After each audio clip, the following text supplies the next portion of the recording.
Bonsoir Marie-Agnès. Bonjour. On s'est rencontrés au congrès de l'IRS et vous êtes la présidente d'une fédération en France. Vous pouvez nous en parler quelques mots? Oui, je suis présidente de la FFAAIR. Un peu compliqué, c'est la Fédération française des associations et amicales d'insuffisants ou handicapés respiratoires. Donc nous regroupons 60 associations sur le territoire français et l'outre-mer, les territoires dom-tom, ce qu'on appelle chez nous territoire et département d'outre-mer. Et nous avons donc ces 60 associations sont composées chacune de malades. Ce sont les associations qui adhèrent à la fédération et pas les malades directement. Et chacune a sa spécificité. Il y a une association qui fera plus de l'apnée du sommeil, d'autres plus de la BPCO, d'autres de la fibrose pulmonaire idiopathique, d'autres du syndrome du nez vide, d'autres du syndrome des lèvres dans l'os, d'autres de la sarcoïdose, etc.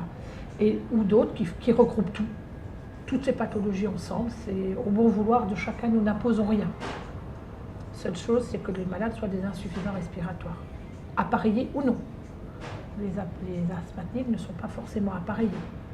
Mais les BPCO, oui, avec de l'oxygène, et les asthmatiques avec des PPC, ou vous appelez ça des CPAP. Des CPAP. Voilà. D'accord. Notamment en ce qui concerne l'apnée de sommeil, qu'est-ce qu'il y a d'organisation ici en France? Alors, en France, nous sommes détectés de façon... Alors, moi, ça fait très longtemps que je suis appareillée, ça fait 27 ans. J'ai eu un accident de voiture et c'est comme ça qu'on a découvert mon apnée du sommeil. Mais normalement, les médecins généralistes, ce que nous appelons nos médecins de famille, on leur parle de notre fatigue, de notre épuisement, ou souvent c'est le conjoint qui se plaint des ronflements, ou qui dit mon mari ou ma femme arrête de respirer quand il ronfle. Et là, c'est le signal d'alarme. Donc, souvent, le médecin généraliste envoie chez un spécialiste, et chez nous en France, ce sont des pneumologues. Tout se passe en service de pneumologie. Alors en France, dans chaque hôpital, il y a un service de pneumologie, et il y a des services plus ou moins spécialisés avec ce qu'on appelle des unités de sommeil et des laboratoires du sommeil. Donc tout dépend des hôpitaux aussi, de l'investissement des médecins. Ça, nous, on ne peut rien y faire.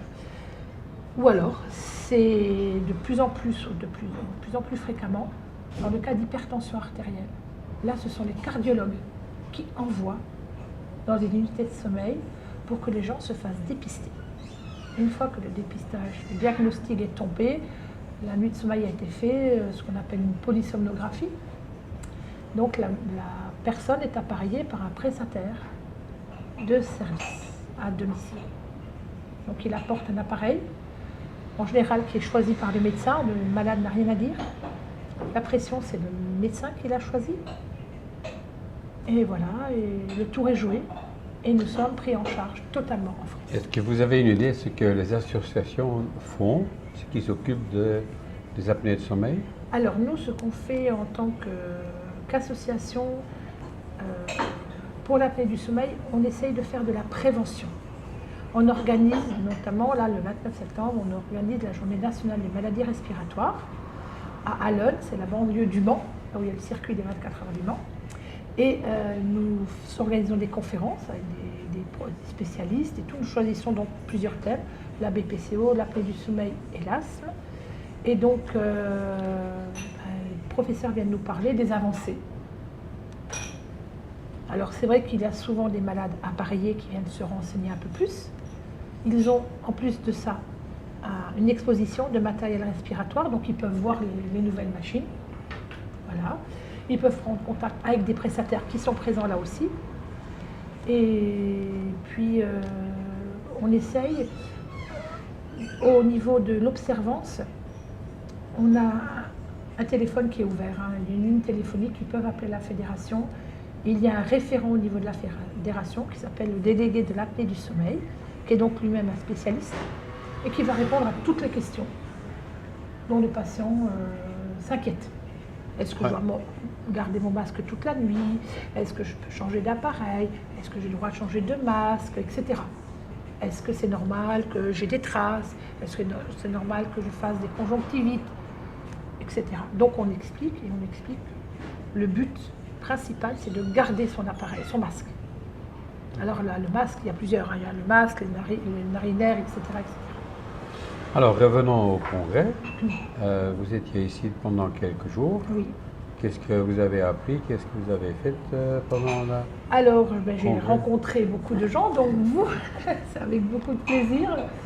J'ai pu rencontrer des amis francophones, italiens, belges, ça m'a fait beaucoup de plaisir. Et puis, malheureusement, je ne suis pas anglophone, donc c'est un peu difficile pour moi, mais j'avais notre spécialiste qui était avec moi, qui essayait de m'aider.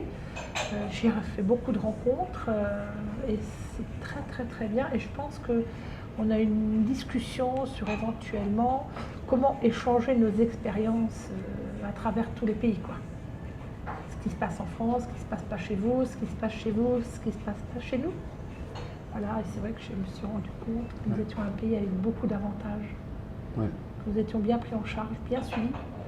Quelle était votre impression des gens qui sont ici, de la profession médicale, des chercheurs? Alors, je pense qu'il y a encore beaucoup à avancer. L'apnée du sommeil est peut-être bien connue, mais je pense qu'elle n'est pas assez bien dépistée. Moi, c'est mon sentiment. Je pense qu'il y a encore, en France, nous sommes pas loin d'1 million de personnes appareillées. Je crois que c'est 900 000 et quelques. Sur une population estimée entre 3 et 4 millions de personnes qui seraient porteurs du syndrome d'apnée du sommeil, c'est pas beaucoup, 1 million. Ça paraît beaucoup, mais je trouve que c'est pas beaucoup. Il y a beaucoup plus d'informations à faire auprès du grand public et surtout à dédramatiser, que ce ne soit pas un drame. Mettre un masque, c'est pas une punition, c'est pour vous aider à mieux vivre la journée. Parce que c'est catastrophique, les accidents de voiture, les infarctus du myocarde, les AVC, c'est catastrophique. Et d'autres, je pense qu'il y a d'autres conséquences qu'on ne connaît pas encore. Je pense qu'il y a beaucoup d'avancées, hein. Il y a encore beaucoup à faire. Je pense qu'on sait bien détecter, mais on ne fait pas assez de prévention auprès du grand public pour qu'ils viennent se faire détecter.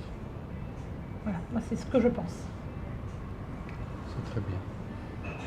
On vous souhaite beaucoup de succès dans votre fédération. Merci.